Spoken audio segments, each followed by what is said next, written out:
Amém, família? Então, nós estamos em meio à série de mensagens exclusiva para os cultos de quinta, a série Defenda a Sua Fé. Como vocês bem sabem, o meu intuito nessa série é te dar bagagem, te dar, auxílio, orientação e fundamentar muitas questões doutrinárias, muitas questões bíblicas, coisas que nós precisamos realmente compreender para que a nossa fé seja solidificada. Então você vai entender por que você crê, você vai entender, os motivos, você vai entender mais profundamente muitas verdades bíblicas, e nós estamos nessa jornada, nesse caminho, e hoje eu quero conversar com vocês sobre um tema um tanto, talvez polêmico para uns, muito claro para outros, mas o tema é uma pergunta: podemos perder a salvação? Então eu preciso que você preste muita atenção, porque eu vou trabalhar em 3 pontos nessa mensagem, para a gente conseguir construir algo bem legal aqui. Eu vou dividir em 3 partes. A primeira, a dinâmica da salvação. Então nós vamos entender à luz das escrituras qual é a dinâmica da salvação. Segunda coisa, eu vou responder então a pergunta: podemos perder a salvação, sim ou não? E por fim, nós vamos entender o que nós devemos fazer, o que podemos fazer, qual é a conclusão prática, qual é a moral da história. Você vai entender no final. Então vamos começar do começo. Quando nós falamos sobre salvação, nós precisamos entender a dinâmica dela, como funciona, como que se dá a salvação. 2 textos mostram isso muito bem, você conhece, talvez aí de cor salteado, Efésios 2:8, porque pela graça vocês são salvos, mediante a fé. Isso não vem de vocês, é dom de Deus. Atos 2:38 diz também: arrependam-se cada um de vocês, Pedro pregando aqui, e cada um de vocês seja batizado em nome de Jesus Cristo, para a remissão dos seus pecados, e vocês receberão o dom do Espírito Santo. Então, esses 2 textos, eles estabelecem muito bem como se dá a salvação. Então a dinâmica da salvação é fé e arrependimento. Repete comigo: fé e arrependimento. Isso já mostra que ser uma boa pessoa, entre aspas, não vai te salvar. Não matar, não roubar, não, tratar bem a sogra, isso daí não vai te salvar não, irmão, ok? Nós precisamos reconhecer Jesus, reconhecer a sua obra salvífica e nos arrependermos. Por isso que lá em Romanos 10:9 a Bíblia diz: se com a boca você confessar Jesus como Senhor, olha lá, Senhor, e crer que Deus o ressuscitou dos mortos, você será salvo. Então esse texto mostra fé e mostra arrependimento. Por que arrependimento? Porque eu confesso Jesus como Senhor. Salvador, ele se torna depois que ele passa a ser o meu Senhor. Então eu creio em Cristo, eu me arrependo, ele se torna o meu Senhor e consequentemente o meu Salvador. Contudo, muitos acreditam que a salvação ela se conclui com isso.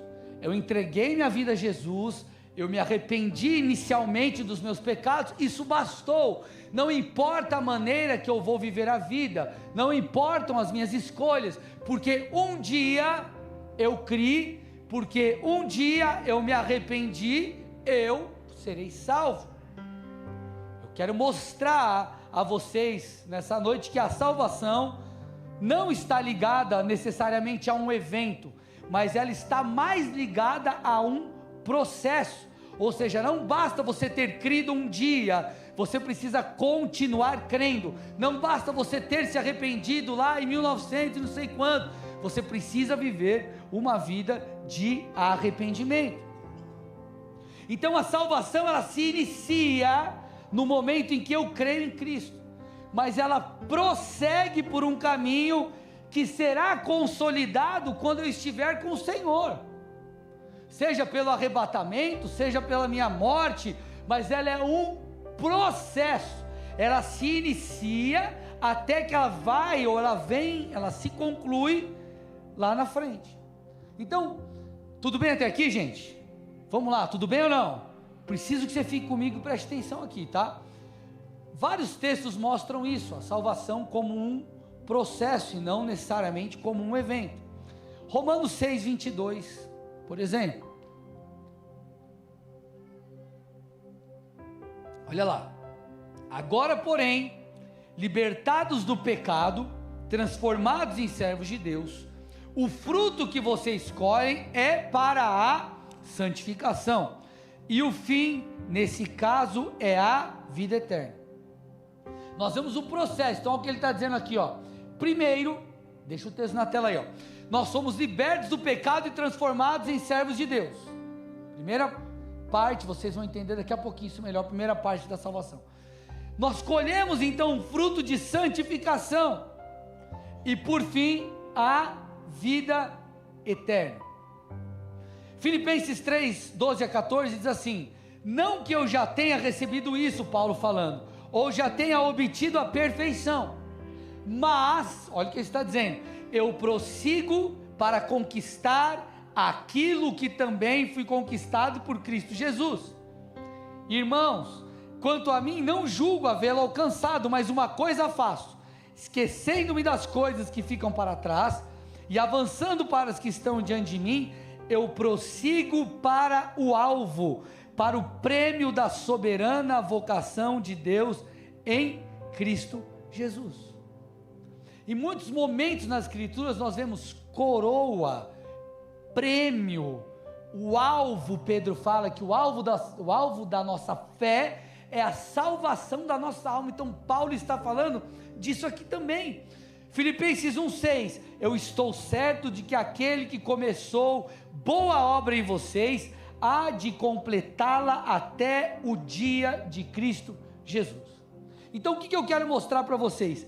Salvação é um processo. Se nós não entendermos isso, nós seremos cristãos que não vivem conforme a palavra. Nós seremos cristãos que vivem uma vida contrária àquilo que a Bíblia diz. Porque vamos lá, gente, se um dia eu fui salvo e a salvação eu não perco, eu não a perco, claro que você vai entender que perder a salvação não é igual você perder a chave do carro. Não estou falando de um negócio que você perde de qualquer forma. Existe também um processo nessa perda e você vai entender. Mas se eu não entendo isso, eu vou viver a vida cristã de uma forma leviana. Talvez eu viva a vida cristã de uma forma não tão comprometida como eu deveria. Mas a Bíblia deixa claro, Mateus 7,14: estreita é a porta e apertado é o caminho que conduz para a vida, e são poucos os que a encontram. Então Jesus está falando sobre um processo, o processo da salvação. E olha o que o texto está dizendo, ó: porta, olha lá, caminho e conduz para a vida, o alvo. Isso mostra as três etapas da salvação: porta, caminho e alvo. Vocês estão aqui, gente? Sim ou não? Preciso que vocês prestem atenção, amém? Então, primeira etapa, a porta. Porta significa regeneração, significa o nascer de novo. É quando você entrega a sua vida a Jesus. Alguém pregou para você o evangelho, você creu na mensagem, você entregou a sua vida a Jesus, que é a porta. Jesus, ele é a porta, ele é o acesso ao Pai para a salvação. Não há nenhuma outra porta, nenhuma outra pessoa, nem nada que nos leve, nos conecte ao Pai, a não ser Cristo. Então Cristo é a porta.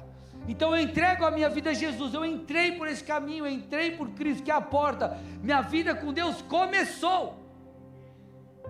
Só que o próprio Jesus disse lá, ó: estreita é a porta e apertado é o caminho que conduz para a vida. Então eu entro pela porta.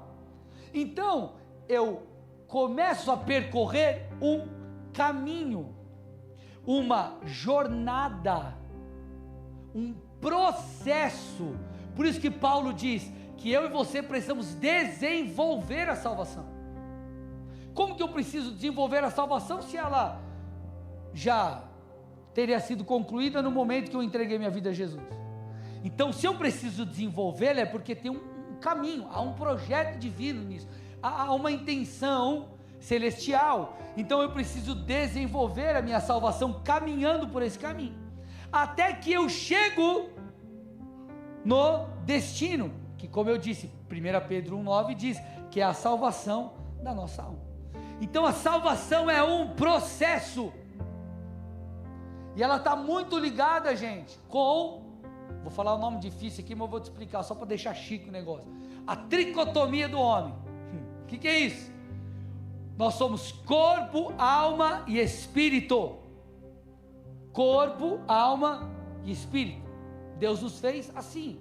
Onde está isso na Bíblia, pastor? 1 Tessalonicenses 5,23. E a salvação, ela toca essas três áreas. Por isso que nós vimos três etapas aqui: porta, caminho e a vida, ou alvo, ou objetivo, que é a salvação. Então Deus nos fez corpo, alma e espírito. Quando você entrega a tua vida a Jesus, você crê na mensagem, como você fez, talvez aqui no Bola, ou em outro lugar, em outra igreja, alguém pregou o evangelho, você creu, você confessou Cristo como seu Senhor e seu Salvador, se arrependeu dos seus pecados, ali você foi salvo. Uma etapa da salvação te alcançou, nós nos tornamos, como Paulo diz, nova criatura.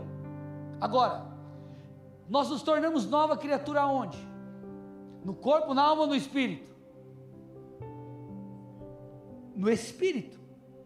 No corpo não é, ou depois você virou crente, você era careca, ficou cabeludo. Imagina, seria bom, né? Senhor, entrega minha vida a ti. O pastor ia ficar feliz. Ó, nasce cabelo.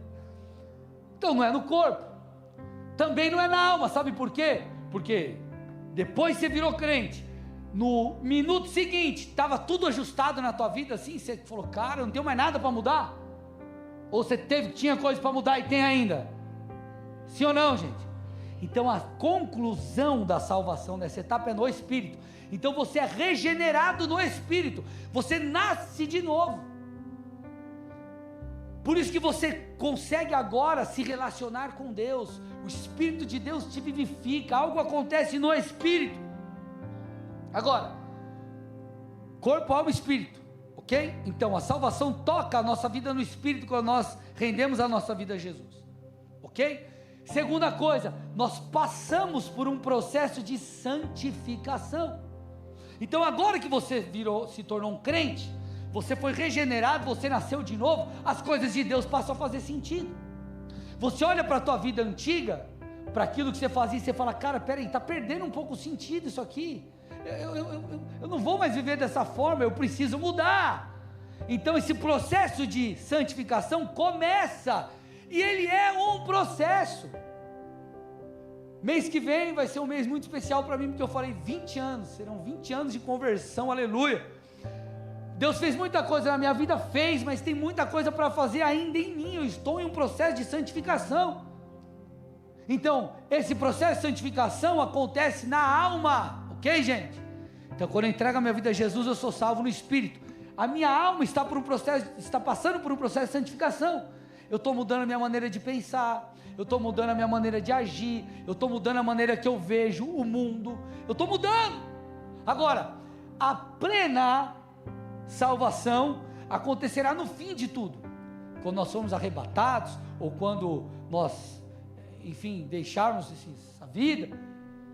Quando nós estivermos com o Senhor, sabe o que vai acontecer? O nosso corpo será transformado. Sim, dá uma olhada lá no livro de Coríntios, na carta de Paulo aos Coríntios, você vai ver, capítulo 15, Paulo falando sobre isso. Então o nosso corpo vai ser transformado num corpo glorificado. O que significa isso? Não tem mais tentação, gente, não há mais morte. Ali a vida plena tomará conta de nós, e a salvação em sua plenitude vai acontecer. Então eu fui salvo no Espírito, eu estou sendo salvo na minha alma, e eu serei salvo no meu corpo. Pastor, agora você viajou, onde está isso na Bíblia? Vou te mostrar, para você entender que ao longo das Escrituras, a Bíblia fala sobre salvação em 3 tempos. Por exemplo, Atos 15:11, olha lá, na Almeida Revista Atualizada. Mas cremos que fomos salvos. Vamos ver se está bom no português. Isso é passado, presente ou futuro? Fomos salvos. Isso. Passado. Fomos salvos. Passado. No Espírito. 1 Coríntios 1,18. Certamente a palavra da cruz é loucura para os que se perdem, mas para nós que somos salvos, é o poder de Deus. Por que a palavra de Deus é poder para nós e não loucura? Para os outros é loucura. Que história é essa de santificação? Que história é essa de deixar de fazer isso, porque a Bíblia está falando? É loucura para os outros, para nós é poder de Deus. Por quê? Porque eu sou salvo, estou nesse processo de transformação, o Espírito de Deus habita em mim. E você vê, Romanos 5,10, porque se nós, quando inimigos, fomos reconciliados com Deus mediante a morte de seu Filho, muito mais, já reconciliados, seremos salvos pela sua vida. Muito mais do que você entender simplesmente esses textos, a Bíblia fala sobre uma salvação presente, ou melhor, passada, presente e futura. Isso fala daquilo que Deus fez, está fazendo e ainda fará nas nossas vidas. Então a salvação, ela é um processo. Você foi salvo no Espírito, aleluia, glória a Deus. Agora, você está passando por um processo de santificação que faz parte da obra da salvação, para que ela se torne completa, até quando chegarmos no fim. Pastor, preciso que você me explique um pouco melhor isso daí. Então vamos seguir para o próximo ponto que você vai entender. Respondendo aqui então, podemos perder a salvação? Eu já vou responder a você, sim, podemos perder a salvação, e eu vou te mostrar por quê. Acabei de falar para vocês que a salvação é um processo. E como tudo que é um processo, ele começa e vai rumo a um destino. Lembra quando você fez a matrícula na academia? Lá em janeiro? Qual que era a sua intenção?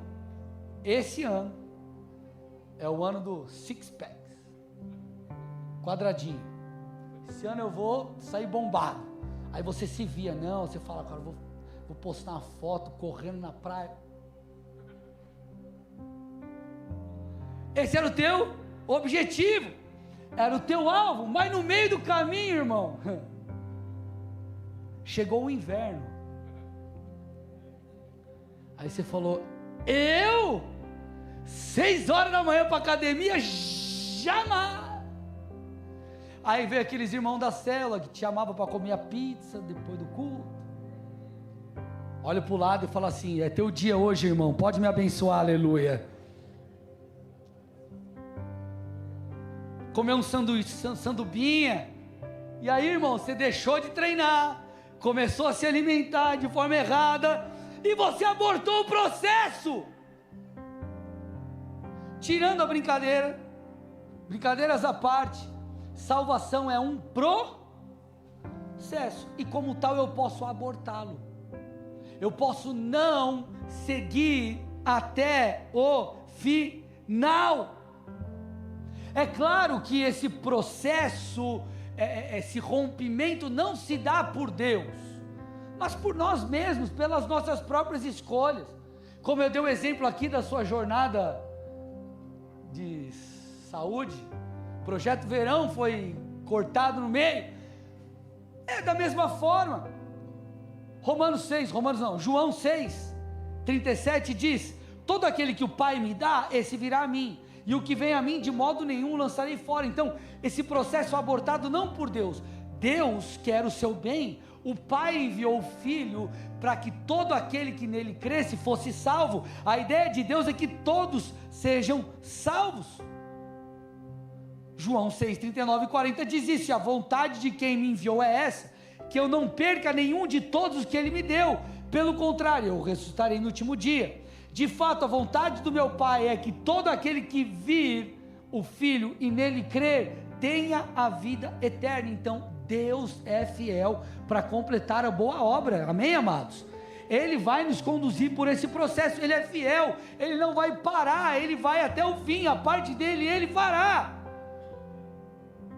Contudo, existe a nossa parte no processo.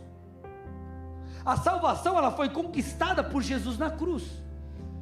Paulo deixa claro no texto que nós vemos no começo, Efésios 2:8, não é por mérito meu e seu, não é por nosso simplesmente esforço, não é uma conquista, é um dom, é um presente, é uma dádiva de Deus. Porém, não quer dizer que, porque Deus conquistou a salvação, ou Jesus conquistou a salvação para nós, que ela será automaticamente aplicada nas nossas vidas. Exige-se de mim e de você uma resposta. Marcos 16, deixa isso claro, está lá. Quem crer e for batizado será salvo, quem não crer será condenado. Então ele está dizendo, para você ser salvo, você tem que crer em Jesus. E crer em toda a Bíblia não é acreditar, você precisa entender isso, deixa eu te explicar. Crer na Bíblia não é acreditar, eu acredito, como se eu chegasse e falasse para você, essa planta aqui é verde, você, poxa, acredito que é verde. Fé na Bíblia fala de, se eu ouvi, eu acreditei, então eu faço. Eu creio em Jesus, então eu sigo. Se eu acredito na mensagem do Evangelho, eu vou viver a mensagem do Evangelho. Então, se eu creio, eu continuo crendo. Isso é totalmente possível. Por quê? 4 motivos para você entender aqui. Nós temos o Espírito de Deus habitando em nós. E esse Espírito nos convence do pecado, da justiça, do juízo, nos guia pelo caminho da salvação, nos encoraja, nos conforta. Nós temos também a graça de Deus. A graça de Deus nos capacita a vivermos da maneira que Ele espera. Nós fomos feitos nova criatura. Quando você entregou a tua vida a Jesus, você foi regenerado. Deus, Ele te fez nova criatura no mundo espiritual. No espírito você pode agradar a Deus agora. E quarta coisa, nós temos a igreja. O irmão que está do seu lado aí, seu líder, seu pastor, pessoas que podem te ajudar na caminhada. Então nós temos tudo o que nós precisamos. Você pode dar uma glória a Deus por isso ou não? Então salvação, ela é um processo, um caminho que eu preciso trilhar, e eu tenho condição de fazê-lo, por tudo isso que eu falei para vocês. Mas, se eu não faço a minha parte, se eu não cumpro o meu papel no processo, eu me afasto da bênção da salvação. Eu não uso, usar entre aspas, eu não usufruo desse benefício. Não estou convencido ainda, pastor. Vamos lá, 1 Coríntios 1, ou melhor, 1 Coríntios 15, 1 e 2, diz assim: irmãos, venho lembrar-lhes o evangelho que anunciei a vocês, o qual vocês receberam, e no qual continuam firmes. Por meio dele vocês também são salvos, se retiverem a palavra assim como tal a preguei a vocês, a menos que tenham crido em vão. Então olha o que o texto está falando, gente, sobre a necessidade, vocês estão comigo aqui ou não, amados? Sobre a necessidade de permanecer firme no evangelho. Pastor, mas eu conheço, se o cara se desviou é porque na verdade ele não se converteu. Meu irmão, me desculpa, eu não concordo com isso. Quanta gente que você não conhece, que já foi crente piedoso, cara temente a Deus, que buscava o Senhor de todo o coração, amava a Deus, e o cara se perdeu. Quem conhece alguém que se perdeu e era um crente de verdade? Deixa eu ver, vamos lá, levanta a mão, me ajuda aí. Olha aí. O cara dava fruto. Como que você sabe se o cara é crente ou não de verdade? O cara frutifica, ele tem o fruto do Espírito. Então o texto fala sobre a necessidade de permanecer firme no evangelho. Continua também, ele fala sobre a necessidade de retermos a palavra. Olha lá, versículo 2, põe de novo aí, 1 Coríntios 15, 2. Por meio deles vocês também são salvos, se retiverem a palavra. Então é condicional. Condicional. E ele está dizendo, se nós não retivermos a palavra, nós teremos crido em vão. Por que crer em vão? Porque você não chegou lá. Sabe o cara que eu dou exemplo da academia, ele se matricula? O que é o cara que se matricula em vão? O cara que se matricula e não vai.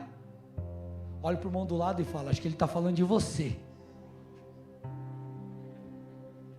O cara se matriculou em vão, é a mesma coisa, ele está dizendo, o cara que diz que acreditou em Jesus, mas não segue a palavra, ele creu em vão, porque ele não guardou a palavra, ele não reteve a palavra. Pastor, não estou convencido. Vamos lá, Hebreus 3:12.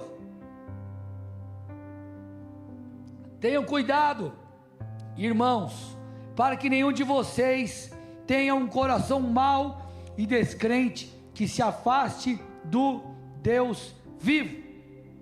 Só pode se afastar quem um dia esteve perto. Então ele diz: cuide para que você não se torne incrédulo e se afaste de Deus. Então ele está falando de crentes, até porque você vê no texto aqui ele falando irmãos.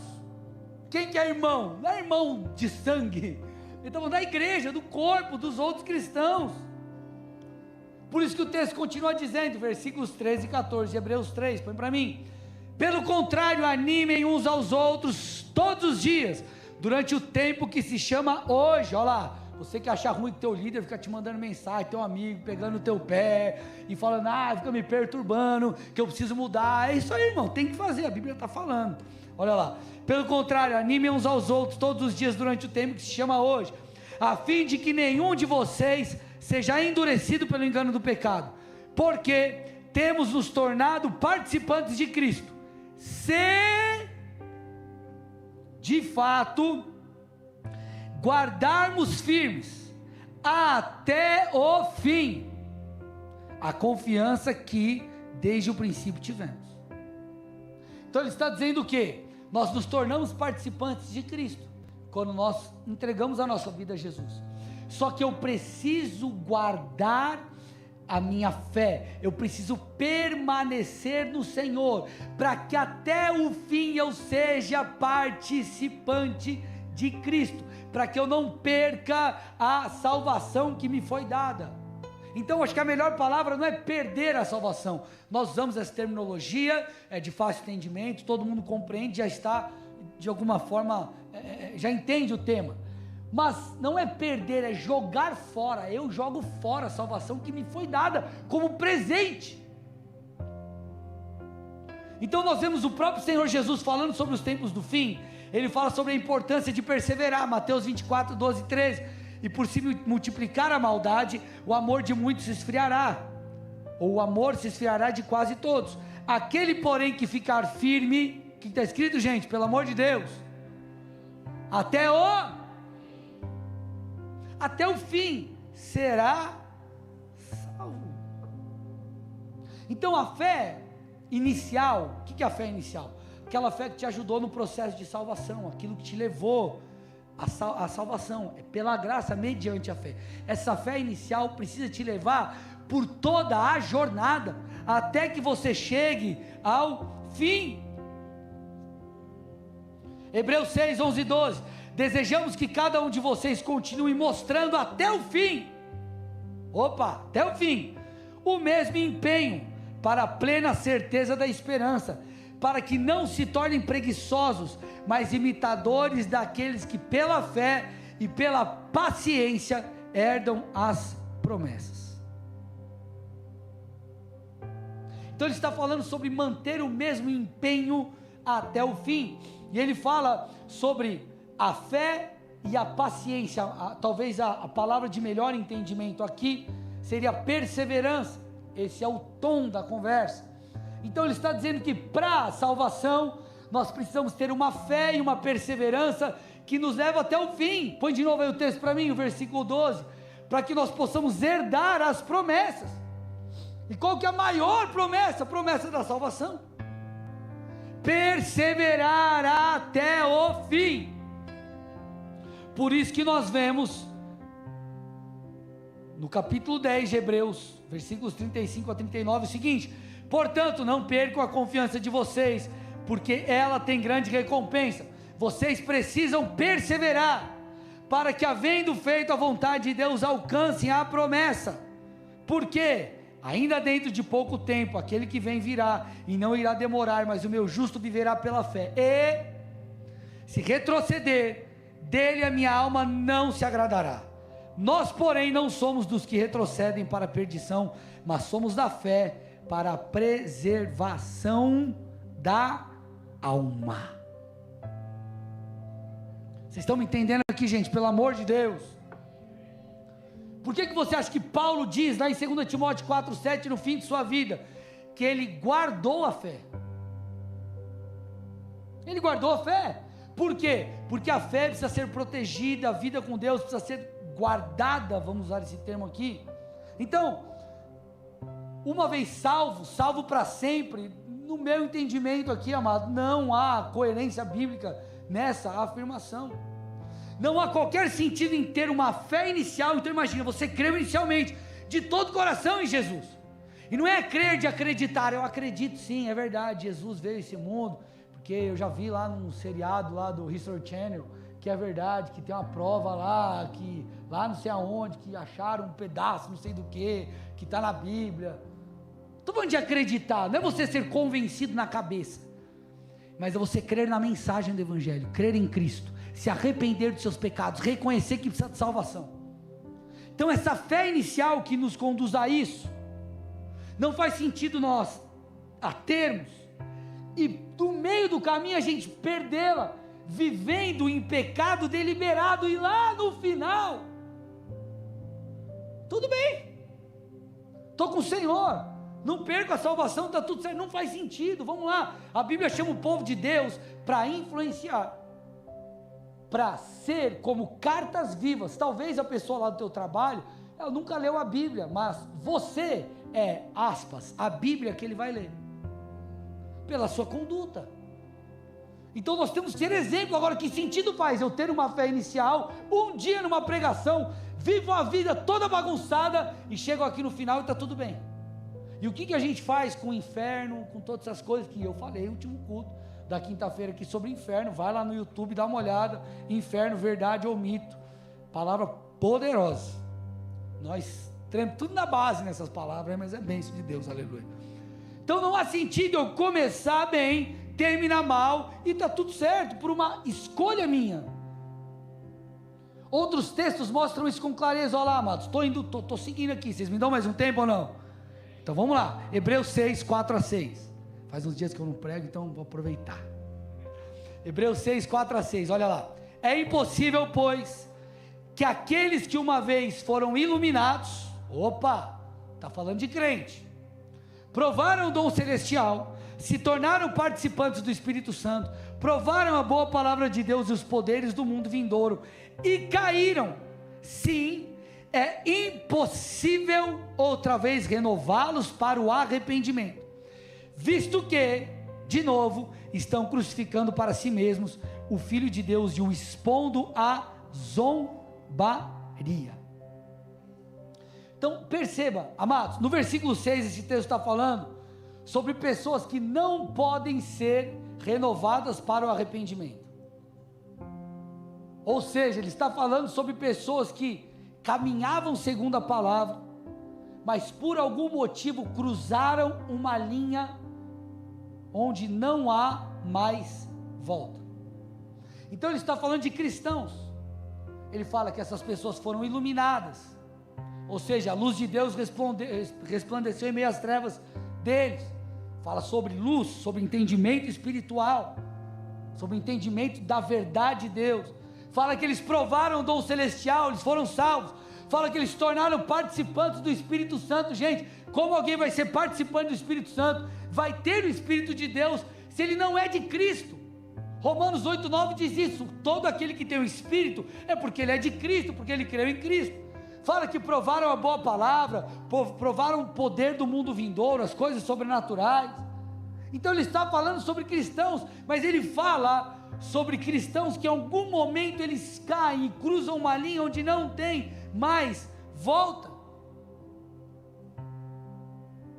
Por que você acha que Hebreus 10, 26 e 27 diz o seguinte? Olha lá, esse texto é top. Hebreus 10, 26 e 27, porque se continuarmos a pecar de propósito, depois de termos recebido conhecimento da verdade, se continuarmos a pecar de propósito, ele está falando para um grupo, se nós continuarmos para uma audiência, quem é a audiência? A igreja. Ele está falando para judeus que se converteram, os hebreus, ok? Então, igreja. Então, se nós, igreja, continuarmos a pecar de propósito, depois de termos recebido conhecimento da verdade, é para crente que ele está falando. Já não resta sacrifícios pelos pecados. O que resta? O versículo 27 diz: pelo contrário, resta apenas uma terrível expectativa de juízo e fogo vingador prestes a consumir os adversários. Então, gente, é possível perder a salvação. Na lei de Moisés, no Antigo Testamento, havia juízo severo. Só que muitos distorciam, infelizmente ainda distorcem a mensagem da graça, falando: não, agora nós vivemos na época da graça, é Jesus é nice, Jesus é paz e amor, não tem esse negócio de consequência de pecado, não tem nada dessas coisas. E aí vem o escritor de Hebreus e fala sobre isso, os versículos seguintes, dá uma olhada aí. Olha lá, quem tiver rejeitado a lei de Moisés, morre sem misericórdia, pelo depoimento de 2 ou 3 testemunhas. Então ele está dizendo, na lei de Moisés, havia juízo. Agora ele diz, imaginem quanto mais severo deve ser o castigo daquele que pisou o Filho de Deus, está falando da época da graça, profanou o sangue da aliança. Que sangue da aliança? Da nova aliança, sangue de Cristo, com o qual foi santificado, e insultou o Espírito da graça. Em suma, podemos perder a salvação. Vocês estão aqui ou não? Agora vamos lá, gente, preciso que você preste muita atenção, que aqui a gente entra na parte prática. Pastor, entendi que a salvação é um processo, e esse processo de forma alguma ele é cortado, abortado, parado por Deus. Ele pode ser feito por mim, se eu fizer más escolhas, se eu abandonar a minha fé, porque eu entendi que fé não é crer, fé fala sobre viver. Ok, entendi, posso perder a salvação, preciso protegê-la, preciso guardá-la, preciso perseverar. Agora, qual é a moral da história? O que a gente faz? Qual é a parte prática? O que isso precisa gerar em mim e você? Porque aqui está grande coisa. Não adianta você entender tudo isso aqui, sei lá quanto tempo que eu estou falando aqui, e você falar assim, legal, entendi, você sair daqui por essa porta e viver a vida do mesmo jeito. O que nós fazemos? Gente, tudo isso aqui precisa nos levar a entender que o temor a Deus precisa ser guardado, ele precisa ser protegido, porque nós não estamos em uma corrida de 100 metros, nós estamos em uma maratona. Quanta gente você já viu? O cara se converteu, está lá no primeiro amor, aleluia, tudo é Jesus, tudo é aleluia, tudo é glória, tudo é bênção.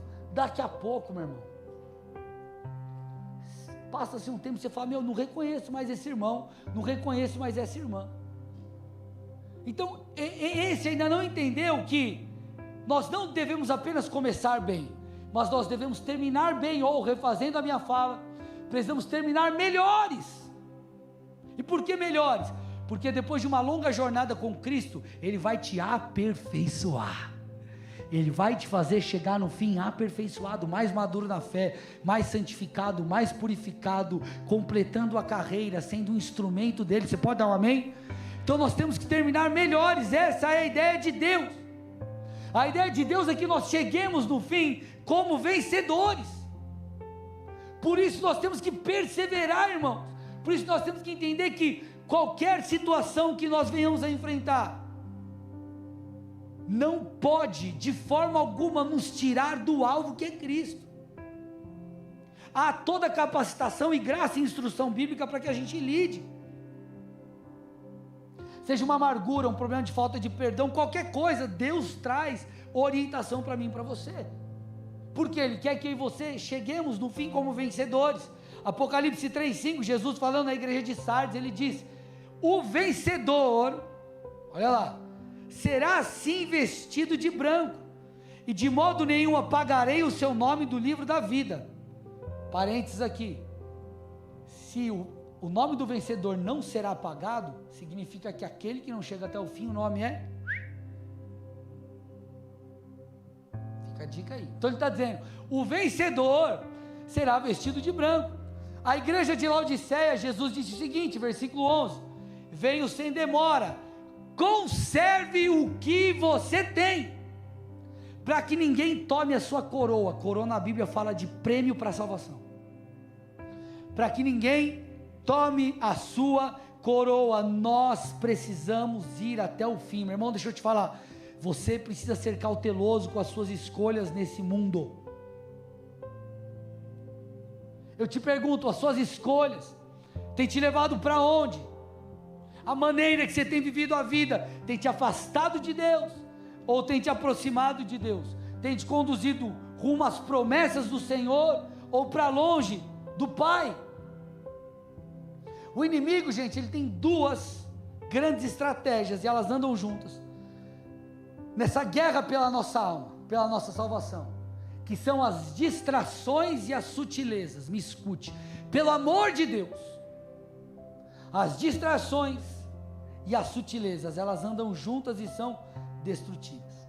Então, o que é uma distração? É aquilo que te tira do alvo. Tudo aquilo que te tira do alvo, que é a salvação da sua alma, que é o relacionamento com Deus, que é a intimidade com o Espírito Santo, que é o desenvolvimento da salvação, tudo isso te afasta de Deus, seja um pecado, aquela coisa grosseira, ou seja algo que te afasta de Deus, porque te afasta de Deus. Entretenimento, trabalho em excesso, qualquer coisa que te tira do alvo, isso é uma distração. Distração podem ser coisas impuras ou coisas lícitas que nós não lidamos bem. Agora, por que eu estou te falando isso? Você precisa tomar muito cuidado, porque sabe o que o inimigo quer? Que nós amemos as coisas deste mundo, e ele quer que nós usemos Deus, inverter o polo, inverter a ordem das coisas. Ele quer que nós, porque se você amar as coisas do mundo, e quando eu falo de coisas do mundo, entenda, seja algo pecado, algo pecaminoso, ilícito, ou algo lícito, mas que rouba você de Deus. O inimigo quer que nós venhamos nos vislumbrar com isso. Uau! O cara chega lá na igreja, o cara não tinha nem um teto para morar. No momento de extrema necessidade, ele crê em Jesus, ele confessa a Cristo, Deus começa a restaurar a sua vida, restaura a sua alma, começa a abençoá-lo, abre portas de emprego, o cara começa a prosperar, e começa a viver coisas incríveis. Passam-se anos, ele para olhar para a sua vida ou contar o seu testemunho, é inacreditável o que Deus fez na vida daquela pessoa. Só que chega uma hora que essa pessoa, ela se embriaga com as bênçãos. O que era para ser motivo de glorificação, de glória a Deus, de aproximar a pessoa de Deus, se torna um ladrão, se torna uma distração. E essa é a ideia do inimigo. 1 João 2, 15 a 17, não amem o mundo nem as coisas que há no mundo. Se alguém amar o mundo, o amor do Pai não está nele, porque tudo que há no mundo, os desejos da carne, os desejos dos olhos, a soberba da vida, não procede do Pai, mas do mundo. Ora, o mundo passa, bem como seus desejos, mas aquele que faz a vontade de Deus permanece para sempre. O diabo sabe que aquele que apenas permanece para sempre é que vive a vontade de Deus. Então ele tenta nos tirar dessa condição.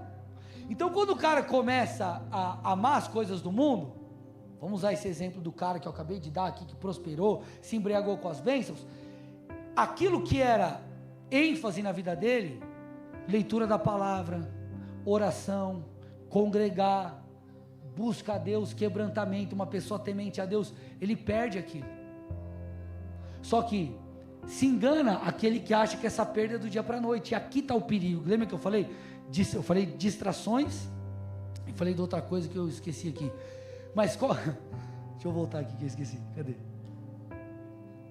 Distrações, qual que é o outro? Sutilezas, é isso aí, obrigado. Sutilezas. Então a coisa, ela é sutil. Então, para que eu vou ler a Bíblia? Estou de boa. Não estou dizendo, irmão, que você não tem que descansar, que você não tem que encher teu tanque. Não é isso, você não tem que ter equilíbrio. Mas a coisa vai caminhando. Eu não vou para a igreja hoje. Eu não vou para a célula hoje. Aí, na outra semana, eu também não vou, irmão. Deixa eu te falar uma coisa, deixa eu te contar um mistério. Isso aqui é uma revelação poderosa. É fácil acostumar com a vida mansa, irmão. Sim ou não? Não é fácil nas férias, você recebe o cascalho. Ei, glória, né? E você está de boa. Olha que coisa legal. É fácil acostumar com férias ou não? Ixi, tranquilo. Então deixa eu te falar uma coisa. Se você não se esforçar para estar na presença, para congregar, para estar com os irmãos, para ler a Bíblia, para orar, para buscar, deixa eu te falar, vida mansa costuma fácil, irmão. E é nessa vida mansa, nessa sutileza, que nós somos pegos, porque é de pouco em pouco, daqui a pouco, aí sabe o que começa a acontecer? A pessoa passa a dar desculpas. Sabe o que é, irmão? É isso. Sabe o que é, irmão? É aquilo. Sabe o que é? É aquilo outro. E aí nós vemos Jesus falando sobre isso. Pastor, Jesus falou sobre isso, falou. Lucas 14, 15 a 24, põe para mim na tela, estou indo para o final. Ao ouvir tais palavras, um dos que estavam à mesa com Jesus lhe disse: bem-aventurado aquele que participar do banquete no reino de Deus. Jesus, porém, respondeu: certo homem deu uma grande ceia e convidou a muitos. A hora da ceia, enviou o seu servo para avisar aos convidados: venham, porque tudo já está preparado. Mas todos eles, um por um, começaram a apresentar desculpas. Opa, olha lá. O primeiro deles disse: comprei um campo e preciso ir vê-lo, peço que me desculpe. Outro diz: comprei 5 juntas de bois e vou experimentá-las, peço que me desculpe. Outro diz: casei-me e por isso não posso ir. E aí o texto segue, depois você pode dar uma olhadinha em casa. Qual que é o detalhe aqui, gente? Ninguém, olha lá, a primeira desculpa, cadê a primeira desculpa aqui, ó? Comprei um campo e preciso ir vê-lo. Gente, comprei um campo e preciso ir vê-lo. Quem compra um troço sem ver antes?